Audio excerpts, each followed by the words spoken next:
Bonjour. Bonjour. Notre invité du jour est un homme célèbre désormais.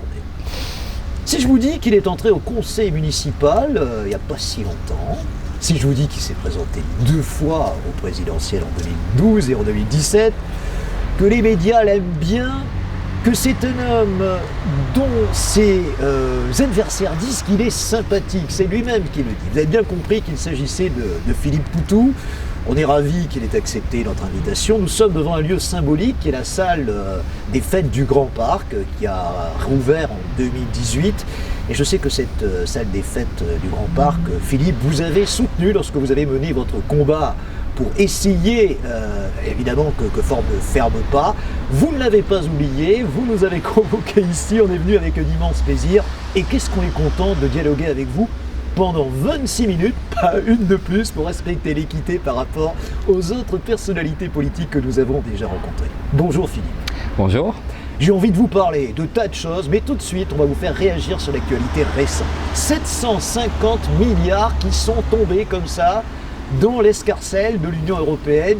Vous vous dites, qu'est-ce qu'on pourrait faire avec tout ce pognon? Et on pourrait peut-être en loger pas mal de gens qui n'ont pas de logement, justement, à Bordeaux en particulier. Mais on va en faire autre chose, je crois. Oui, ben là c'est le grand sujet du moment.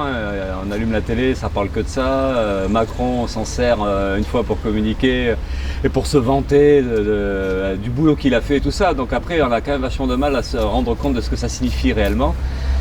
Cette somme d'argent gigantesque, qu'est-ce que c'est? C'est un nouvel emprunt, ça va alimenter la dette, on ne sait pas trop à quoi ça va servir, on ne sait pas trop, même s'il dit que ça va répondre à la question de l'emploi et tout ça. Vous y croyez pas? Non, on fait partie de tous les sceptiques et puis de tous ceux qui pensent que tout ça c'est plus du cinéma qu'autre chose et qu'en réalité, ben voilà, on ne sait pas trop, c'est plus de la communication qu'autre chose, mais c'est vrai qu'aujourd'hui on a quand même, on est dans les capacités de se rendre compte de ce que ça signifie, quoi.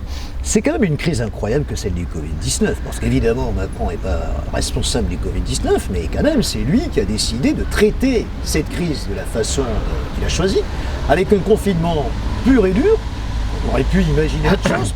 Donc on est en train de demander de l'argent finalement à une situation de crise qu'on a provoquée. C'est quand même un peu paradoxal.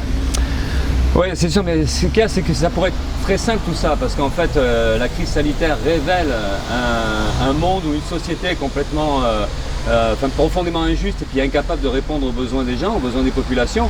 La crise sanitaire est un révélateur, parce que en fait, on a les mêmes problèmes qu'avant, hein, les problèmes des sans-abri, les problèmes d'inégalité, de précarité. Voilà, donc elle révèle et elle montre à quel point il y a une urgence, à quel point la situation est très grave pour des millions de gens, ou même des dizaines de millions de gens, si on discute à l'échelle du continent européen. Donc après, ils sont en train de discuter de solutions par coup de milliards, mais en fait, des plans d'urgence qui répondraient exactement aux problèmes sociaux de la population, ce ne serait pas compliqué. On sait que c'est des problèmes de logement, donc ça veut dire que même à l'échelle locale, on pourrait discuter pourquoi il n'y a pas de réquisition de logements vides. On sait qu'il y a des dizaines de milliers de logements vides. Pourquoi on ne répond pas comme ça aussi simplement? Pourquoi par rapport au fait que les gens n'arrivent pas à se nourrir, pourquoi il n'y a pas des plans d'urgence d'aide alimentaire, hein, où on met en place des centres, des accueils pour que la population puisse manger? Enfin voilà, c'est des trucs, c'est jamais simple en fait. Là, on a des grands chiffres, on a des grands projets sur l'emploi et tout ça, mais en fait concrètement il n'y a pas de réponse. Et donc c'est ça le problème. Et donc ça veut dire que de toute façon ça pose la question de comment la population elle s'organise, elle se défend elle-même au quotidien et elle se bat. Donc c'est tous ces problèmes-là qui sont posés de toute façon. Une bonne nouvelle, si on en croit les médias, la réforme des retraites et la réforme sur l'assurance chômage seraient différées au mois de janvier 2021, mais différées ça ne veut pas dire annulé. Non, mais c'est là où on voit que le monde d'hier, il n'a pas disparu. Le monde de demain, ça sera celui d'hier. On a plusieurs formules, hein, mais en pire. Voilà, on sait que là, il y a une situation très particulière qui oblige un peu le gouvernement à calmer les choses et à suspendre, à geler, à repousser. Mais on sait que les intentions restent les mêmes. Évidemment, la réforme des retraites, même la réforme des indemnités chômage, tout ça, c'est là, c'est juste en suspens. Et derrière, on sait que les attaques vont continuer. Donc après, c'est pour ça que c'est toujours le même problème. C'est que le fond qu'on a, c'est cette société qu'on appelle capitaliste, cette société où c'est la finance qui prime, où c'est les profits et les richesses des grosses fortunes qui passent avant les questions sociales pour la majorité de la population. Donc après, mais comment on inverse ça? Et inverser ça, c'est forcément de la révolte, c'est forcément une mobilisation populaire, c'est forcément des mouvements sociaux énormes qui bousculent et qui changent la donne. Donc nous, on en est là. Nous, on pense qu'il faut préparer ça, qu'il faut organiser ça, à l'image de ce qu'il y a eu avec les Gilets jaunes aujourd'hui en France depuis quelques temps, et ou pas mal de révoltes dans d'autres pays de la planète. Mais bon, c'est ça qu'il faut cultiver, c'est cette idée de la contestation sociale pour changer profondément la société. Alors justement, la première partie de notre entretien, je l'avais baptisé, parce que j'ai un petit peu réfléchi à la façon dont nous pourrions le faire, le révolté. Révolté, vous l'êtes depuis toujours. 1984, vous étiez au lycée Kessler, vous vous disiez déjà, si j'ai bien compris, anti-apartheid, donc pro-Mandela, anti-Pinochet. On rappelle que Pinochet était au pouvoir depuis 1973 au Chili. Anarchiste, qu'étiez-vous encore? Et Babacool. Et je me disais, mais ça fait beaucoup pour un seul homme tout ça. Ben ouais, mais nous on était, comme souvent, on est des bandes de copains, de copines, on se revendiquait d'anarchistes sans savoir ce que c'était en fait. Hein. Bakounine, vous ne connaissiez pas à l'époque? Non, on ne connaissait pas, on connaissait rien même. Hein. On connaissait, voilà, l'anarchie pour nous c'était la contestation de la société, puis c'est vrai que à cette époque-là, à toutes les époques en fait, elle peut apparaître quand même profondément injuste. Et à l'époque, c'est vrai qu'on avait des symboles, hein. Mandela, la bataille contre l'apartheid en Afrique du Sud, on avait Pinochet, c'était le dictateur au Chili, donc on avait Allende qui était le symbole un peu de cette démocratie chilienne qui avait été écrasée en 73. Donc nous, moi je suis ado 10 ans après, quoi. Hein. Et puis il y avait les batailles écologiques à l'époque déjà, l'antinucléaire, enfin voilà, je baignais là-dedans. Et puis dans cette nouvelle gauche qui arrivait, enfin Mitterrand qui était à l'époque pour beaucoup la gauche et qui en fait s'est avéré pas du tout de gauche par la suite. Donc ouais, on est là-dedans, une bande de copains, et puis on a envie de contester la société, et puis voilà, donc on se revendique de tout ça, quoi. Si je vous dis que vous êtes resté un éternel adolescent, est-ce que vous acceptez je sais pas trop, cette idée-là? Peut-être, pourquoi pas, je sais pas trop. Parce que finalement, vos rêves d'hier, c'est toujours vos rêves d'aujourd'hui. Bah oui, c'est vrai que ça change pas. Et puis même on s'aperçoit que les combats d'hier, c'est exactement les mêmes aujourd'hui, qui prennent des noms différents, puisque là je parle pas l'antiracisme par exemple, on a vécu une mobilisation antiraciste énorme, même à l'échelle planétaire, après le meurtre de George Floyd aux États-Unis. Mais moi, quand j'étais au collège, au lycée, c'était le début des SOS Racisme, c'était le début Harlem Désir. Harlem Désir, puis c'était les jeunes ou les moins jeunes qui mouraient dans les commissariats de police déjà à l'époque. Enfin voilà, c'était et puis la montée du Front National. Enfin, on était dans tout ça et on s'aperçoit que 40 ans après, on est dans c'est la même chose, en plus grave certainement, puisque tout s'est amplifié, hein, la pauvreté, les répressions, enfin que là on voit aujourd'hui, même manifester c'est quand même de plus en plus compliqué. Donc voilà, donc oui, on vieillit, mais finalement on s'aperçoit que c'est les mêmes, à la fois les mêmes combats, les mêmes rêves ou les mêmes espoirs qui sont là, quoi. Qu'est-ce qui sépare l'extrême gauche de la gauche? Parce que vous allez rentrer au conseil municipal, vous serez aussi au conseil communautaire, hein, me semble-t-il. Vous serez un opposant. Et pourtant, vous êtes à gauche. Et il y a quand même des composantes de gauche au sein de la majorité de Pierre Hormic. Qu'est-ce qui fait que vous ne pouvez pas être d'accord avec Pierre Hormic et avec le Parti Socialiste? Pourquoi ne pas envisager une candidature commune de gauche au présidentiel qui ferait de vous des grands favoris? Pourquoi c'est pas possible ça? Disons que sur les distinguos, la question c'est d'abord la distinction entre gauche et extrême gauche. Voilà. On pourrait dire la distinction entre droite et gauche, où elle est aujourd'hui. Parce que vous ne faites pas. Il n'y a pas de différence. Disons que dans la pratique et dans les politiques menées une fois que la gauche arrive au pouvoir, malheureusement on ne fait plus la différence. Il y a des politiques qui sont profondément libérales, antisociales. On l'a vu, le dernier exemple c'est quand même le pouvoir de Hollande, qui s'est attaqué aux droits sociaux, qui s'est attaqué y compris aux migrants, qui s'est attaqué enfin tout ce qui pouvait être valeur de gauche en fait. Et Hollande, c'est l'étape supplémentaire après Jospin et après Mitterrand. Donc en fait on a une expérience d'une gauche au pouvoir qui est catastrophique, hein. C'est des reniements, c'est des trahisons, et du coup ça contribue à faire que c'est beaucoup de confusion dans la tête des gens, et puis c'est une forme de résignation, une forme de désillusion, de désespoir, et voilà, donc en fait on en est là aujourd'hui, quoi. On a le produit de toutes ces trahisons là, et qu'est-ce qu'on fait maintenant?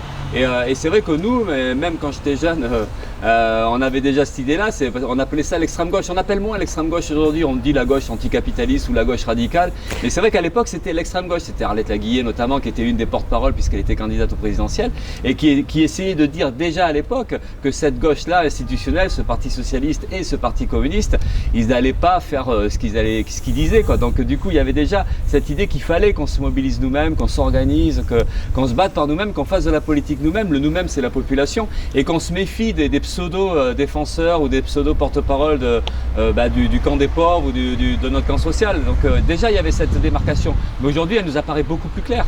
Et derrière, il y a plein de gens qui votent plus parce que justement, ils font plus le distinguo. Mais maintenant, c'est comment on en vient à retrouver de la confiance en nous-mêmes. Et c'est ça qui est difficile. Parce qu'aujourd'hui, on a beaucoup d'abstention, on a beaucoup de gens qui ne croient plus en rien, qui disent bon, allez, c'est mort. De toute façon, il y a tellement de problèmes qu'on ne peut rien y faire. Autant se démerder tout seul dans son coin. Et puis voilà, et nous, on essaie de dire non, et la résistance collective, la résistance sociale, c'est fondamental. Et donc, oui, du coup, c'est de faire la démonstration, enfin, de dire voilà, cette gauche-là, c'est pas nous.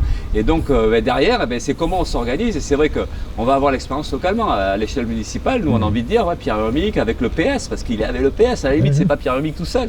C'est qu'on a un PS qui dirige la région, qui dirige le département et qui ne mène pas de politique sociale.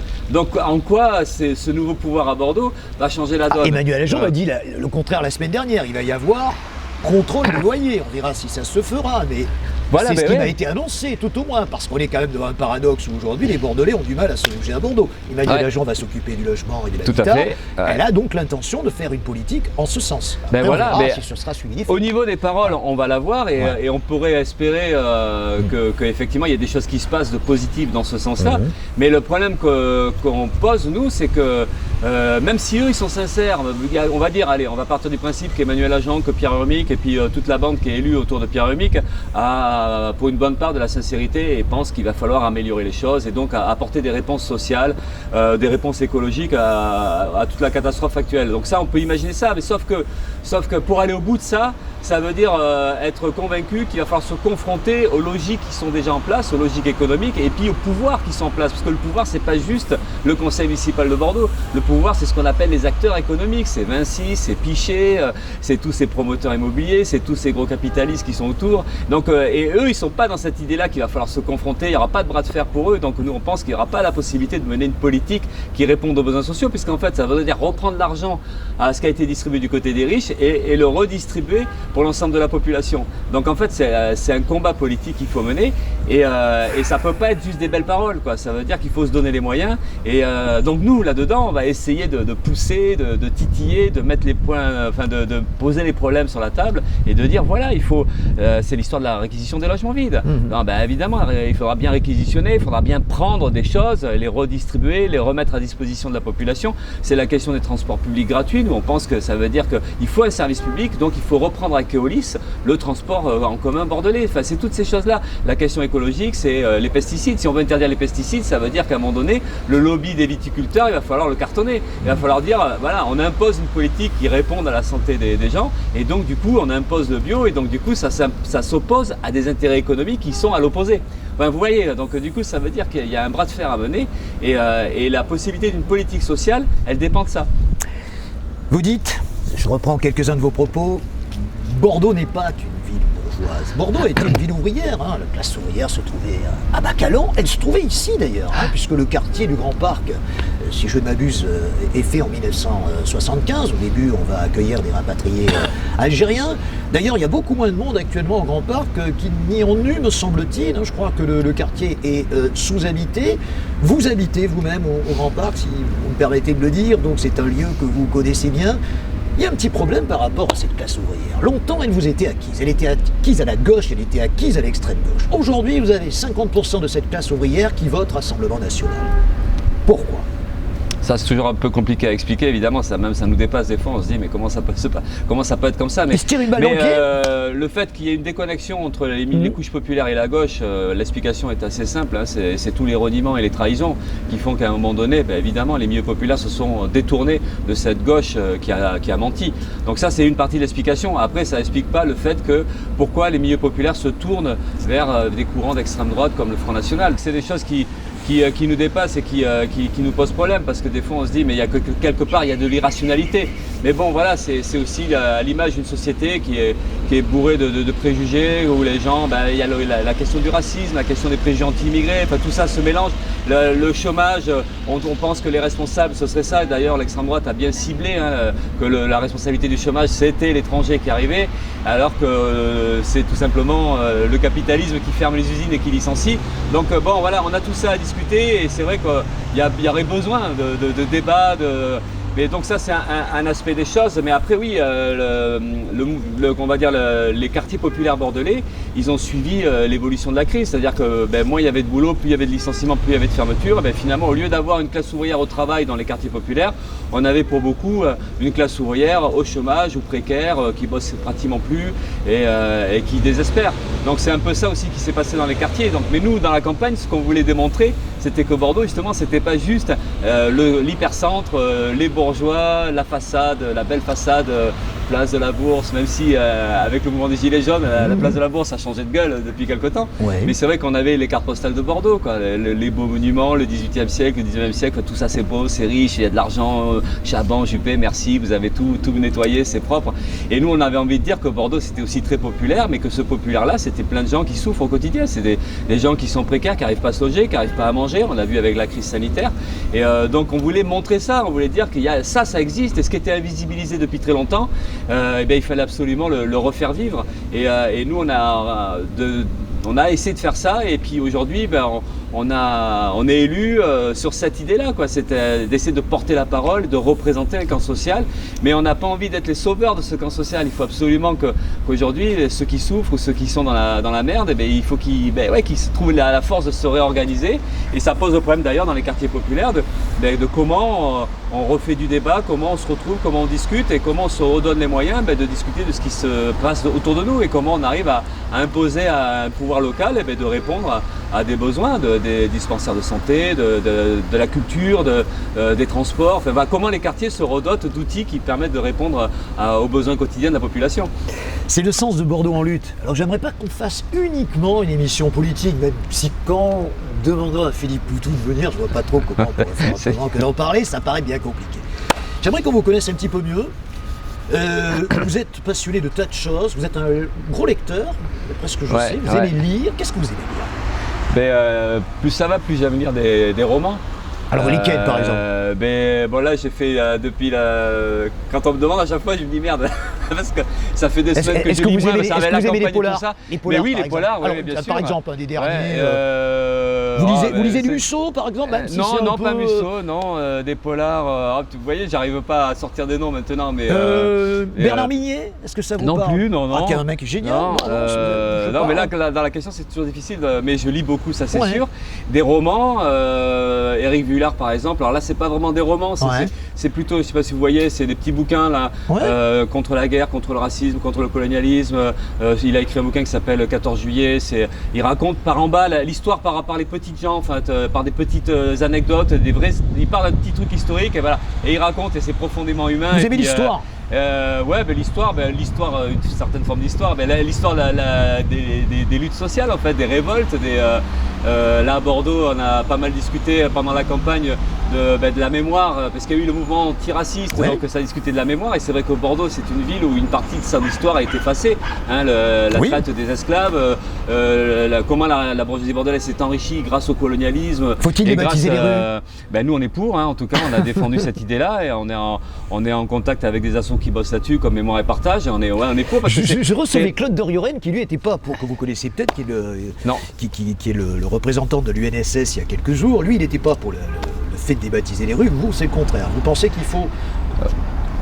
Bien sûr, on est pour, en tout cas, c'est toujours pareil, parce qu'il y a ceux qui disent que si on débaptise ou si on déboulonne une statue, c'est effacer une mémoire, ce qui est complètement faux. D'ailleurs, il y a l'exemple de Bristol, c'est pas bordelais, mais Bristol, ça ressemble aussi à l'histoire bordelaise, puisque il y avait pendant le mouvement, les grosses mobilisations antiracistes, il y a une statue d'un des négriers, ou en tout cas de ceux qui s'étaient enrichis sur le commerce des esclaves à Bristol, qui avait été déboulonné. Je crois que c'est Colson, je ne me rappelle plus de son nom.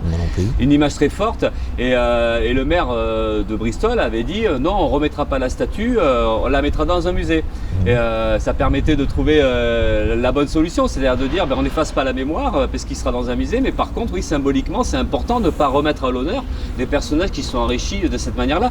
Mais tout le temps, l'histoire a été faite de ça. Il y a eu des déboulonnages, on peut parler de la chute du stalinisme, où les statues de Staline ont été déboulonnées. Beaucoup de gens n'avaient pas été choqués par le fait qu'on déboulonne Staline, ou comme on avait déboulonné Lénine un peu aussi à la même époque. À ce moment-là, personne n'était choqué, ça n'efface pas la mémoire, ça permet juste de dire symboliquement, oui, à un moment donné, il faut rappeler que. Et donc là, on est pour déboulonner des grands esclavagistes ou des grands promoteurs du colonialisme et de mettre à la place d'autres personnages, quoi. Mais ça permet justement de rappeler cette histoire-là, l'histoire des oppressions, l'histoire des massacres, l'histoire des guerres coloniales, l'histoire du racisme, de l'esclavagisme. Enfin, c'est hyper important de le rappeler. La preuve, c'est qu'aujourd'hui, c'est en train de péter partout, quoi. Donc, à un moment donné, il faut arriver à régler ces comptes-là.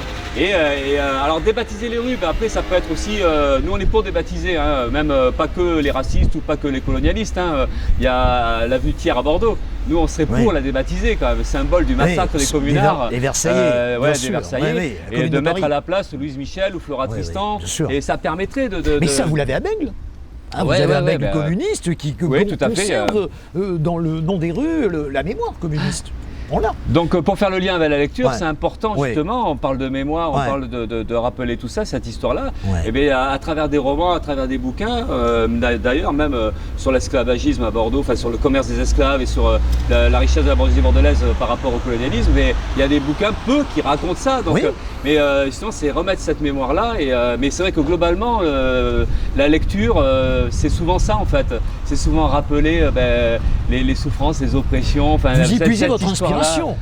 Oui, parce que c'est vachement humain. Un roman, c'est des vies, et souvent c'est d'ailleurs enfin, ça raconte l'histoire, quoi. La petite histoire, on va dire, parce que c'est des individus, parce que c'est un petit bout, c'est très local, mais en réalité c'est. Et là, par exemple, sur le racisme, c'est.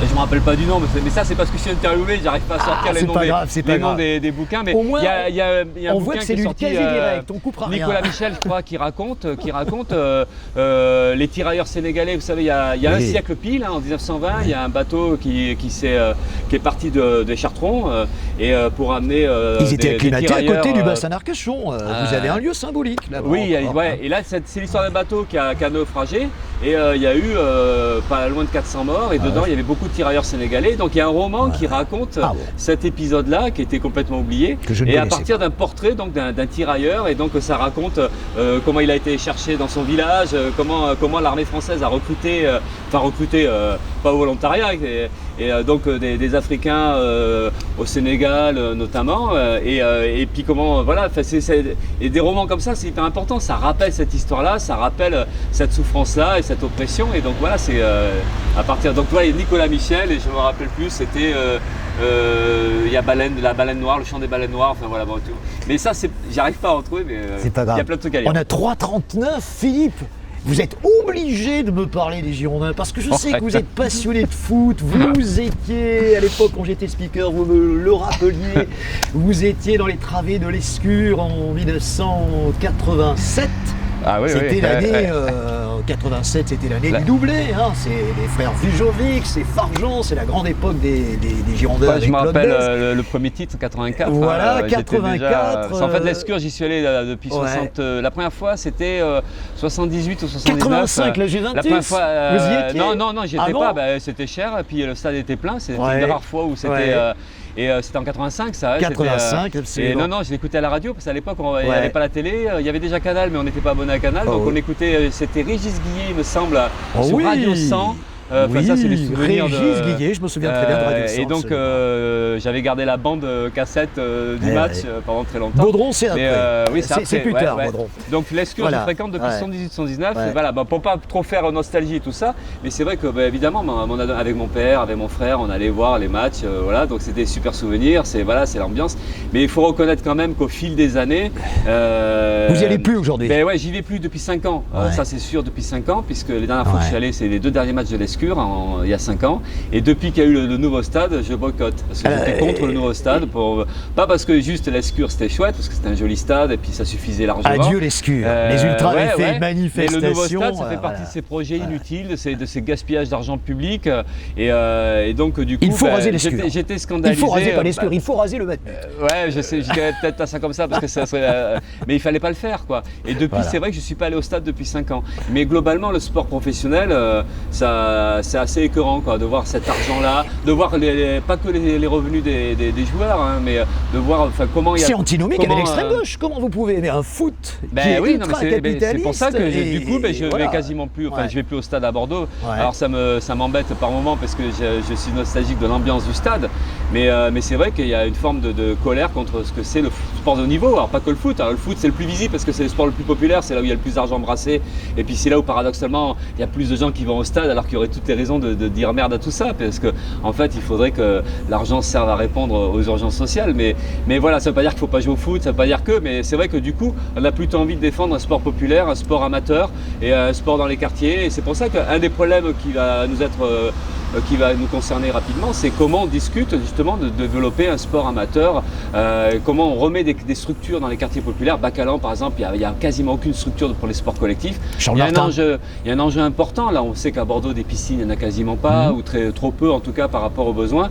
Donc l'enjeu aussi c'est comment on rétablit un équilibre, comment on arrive à sortir l'argent de cette spirale de spéculation et la remettre pour que les gens puissent faire vraiment du sport, quoi, mais dans un esprit qui soit vraiment hors compétition d'une certaine manière, quoi. Donc du coup il y a aussi une forme de rejet de ce sport là et les Girondins, c'est vrai que de toute façon c'est plus trop non plus ce que c'était, quoi. D'ailleurs on le voit, c'est en pleine crise des capitalistes américains, enfin voilà, ça donne envie de se démarquer de tout ça, quoi. Alors malheureusement nous sommes obligés de mettre un terme à cet entretien. On était super contents de vous recevoir, c'est vrai. C'est vrai que ça passe hyper vite. Ça passe très vite, vous nous avez parlé à cœur ouvert comme j'imaginais que vous le feriez. Alors la semaine prochaine on va voir quelqu'un de très différent de vous. Il s'agit de Claude Somariba qui a monté le groupe Collectif Métissé. Vous voyez, on est très éclectique, des artistes, des hommes politiques, des hommes de premier plan ou des femmes de premier plan, comme ce fut le cas avec Emmanuel Ajon. Merci Philippe Poutou, c'était un plaisir et j'espère qu'il était partagé. Au revoir.